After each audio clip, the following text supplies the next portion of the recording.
국회가 조세 소위 위원장 자리를 두고 줄다리기를 하는 사이 종부세 완화 법안 처리가 데드라인을 넘겼습니다.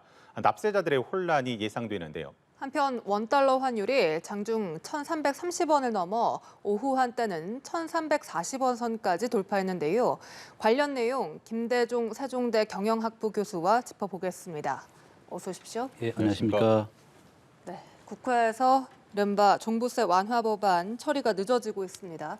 왜 이렇게 처리가 늦어지고 있는 겁니까? 지금 가장 큰 이유는 조세 소위원장 때문에 그렇습니다. 원래 이제 여야가 합의를 해서 조세위원장을 뽑게 돼 있는데 지금 현재 우리나라가 이제 종부세와 관련된 법안이 2개가 통과돼야 됩니다. 네. 종합부동산세하고 조세특례법이거든요.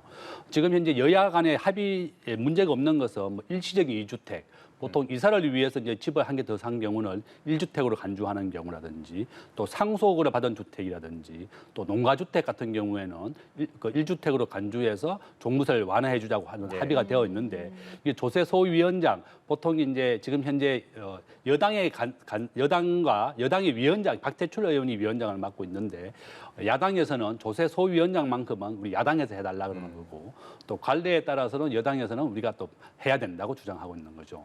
그래서 이제 여야가 둘 다 책임이 있는 겁니다. 이렇게 국민들의 민생을 위해서는 여야가 따로 없는 거죠. 그래서 좀 서로 양보를 하더라도 큰 틀에서 합의를 빨리 해야 되겠다. 그래서 빨리 조세위원장을 확정을 해야만 이 2가지 법이 통과되어야만 우리나라 종부세가 내려가게 되거든요. 네. 그래서 우리 종부세가 굉장히 큰 혼란을 가져왔습니다. 그래서 네. 최고 올랐는 게 한 금년에만 공시지가가 17% 정도 올랐고 최고 많이 오른 종부세는 한 7배 가까이 올랐었거든요. 작년에는 우리 대학교에도 종부세를 부과했는데 대학교 교수를 위한 기숙사라든지 학생을 위한 기숙사에도 종부세를 부과해가지고 아주 큰 혼란을 가져왔습니다. 이와 같이 국민들의 혼란이 너무나 크기 때문에 빨리 정부가 여야가 합의를 해서 빨리 그 법을 고쳐야 되겠다 이렇게 또 말씀을 드립니다. 네, 이 종부세 특례 신청 기간이 9월 달에 있고 종부세는 12월에 되지만 그래서 정부에서 데드라인으로 제시한 게 그제였습니다. 예. 그런데 이렇게 데드라인을 넘어버리면 앞으로 어떻게 되는 겁니까? 원래 이제 조세 특례라고 하는 것은 우리 국민들이 우리 고지서를 받고 또 9월 달에 원래 9월 20일 경에 이제 발송을 할 예정이었는데 만약에 이렇게 합의를 못 하고 이렇게 된다 그러면 우리 개인들이 신청을 해야 되는 겁니다. 내가 일시적인 이주택자라든지 또 네. 상속주택을 가지고 있으니까 일주택으로 간주를 해달라. 지금 기본공제를 윤석열 정부에서는 14억 원을 제안했고 과거에는 기본공제가 11억이 있습니다. 그래서 여기에 대해서는 이제 여야 간에 좀 이견이 있습니다. 근데 저는 이제 우리가 조세 정가라는 부분이 있는데 어떠한 공급자에게 조세를 부과하게 되면 이게 그 수입자, 그러니까 세입자들도 조세가 올라가게 되는 거죠. 그렇죠. 이걸 우리가 조세 정가라고 부르는데 보통 우리가 이제 경제학에서 그렇습니다. 어떠한 공급하는 사람에게만 세금을 부과하더라도 이거 사는 사람이 또 세금을 부담하게 되는 거거든요. 이게 막 종부세법이 개정이 안 되고 빨리 고쳐주지 않는다 그러면 다시 이 전세나 월세 가격이 또 크게 올라갈 수가 있습니다. 그래서 우리 국민들을 위해서 빨리 합의를 해줘야 된다 이렇게 말씀을 드리겠습니다. 사실 뭐 이게 참 1가구 1주택자들에게 좀 해당이 되는 부분이기 때문에 말씀하신 부분은 좀 더 확대되는 부분에 대해서 말씀을 해주신 것 같긴 합니다만 이게 개인이 알아서 하기가 쉽나요? 쉽지 않을 것 같은데. 굉장히 복잡하죠. 종부세가 네. 공시지가가 있고 또 여기에 대한 세율이 있고 계산이 어려운 예, 거죠? 계산이 굉장히 복잡하고 지금 세정 당국에서도 만약에 이것이 법률로 빨리 통과가 안 된다 그러면 개인들이 일일이 세무서에 와서 신고를 해야 되고 그렇죠. 그럼 세무서와 좀 더 큰 혼란을 가져온다는 거죠. 지금 해당 당사자가 한 수십만 명 정도로 예상이 되고 있는데 빨리 합의를 해줘서 발송을 해야 되는 겁니다.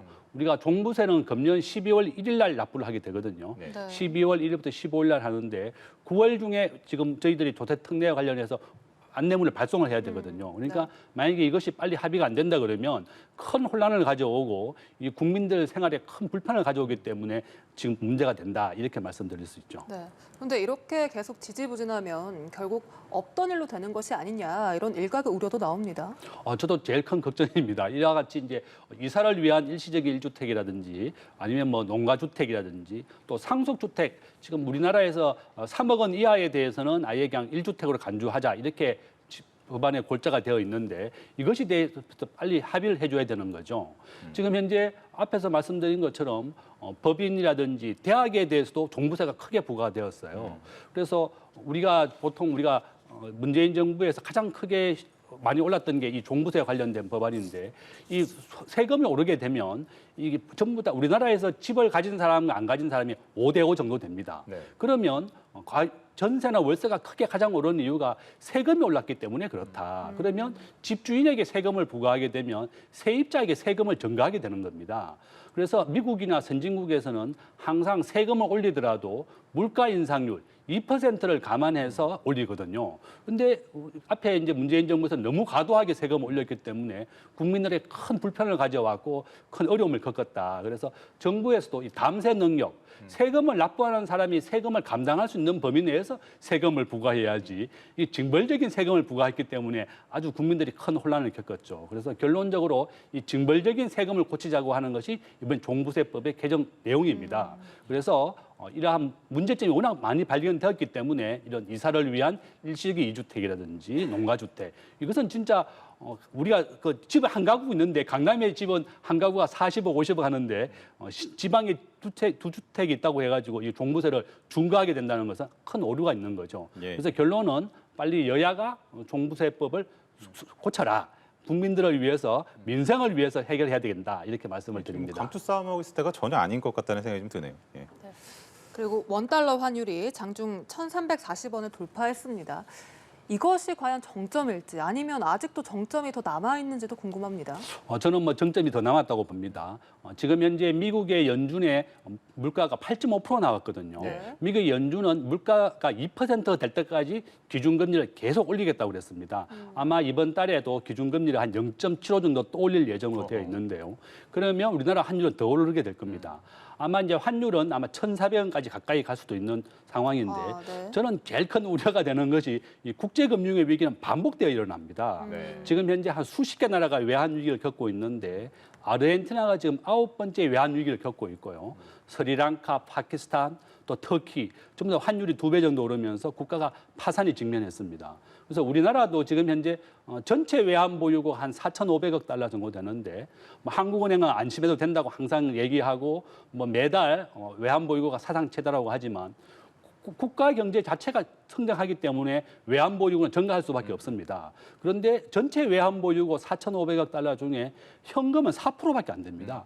95%가 미국의 유가 정권이기 때문에 당장 급한 물을 끌려고 해도 현금이 없는 겁니다. 지금 현재 그렇고 또 BIS 국제결제은행이 한국에 제안한 적정한 외환 보유고는 한 9,300억 달러 정도 되거든요. 그러니까 적정한 많이 외환 보유가 아주 많이 반 정도밖에 안 되고 있는 네. 상황이다. 그래서 저는 아마 환율은 올 연말 아마 이제 미국이 기준금리를 내년까지 계속 올릴 예정이기 네. 때문에 더 오를 수도 있다.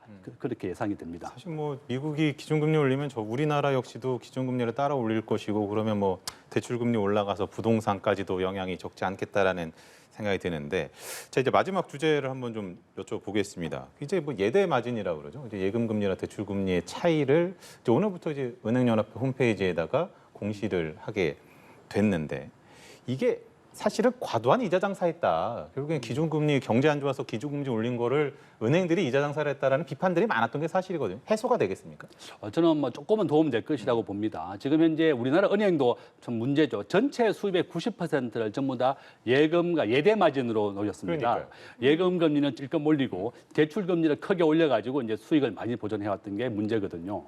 그래서 지금 현재 정부가 너무나 과도하게 대출 금리를 올리게 되니까 이게 공시하게 된 겁니다. 예대 마진의 예금 금리와 대출 금리를 공시해서 그러면 적정한 그 마진을 남기고 있느냐 그걸 공시하라고 했는데 오늘 발표된 거는 우리가 신한은행이 가장 많은 네. 시중은행 중에서 예대 마진이 많았고 네. 또 뭐 토스라든지 우리가 대출이 중저신용자의 대출이 많은 토스가 또 예대 마진 금리가 좀 높았습니다.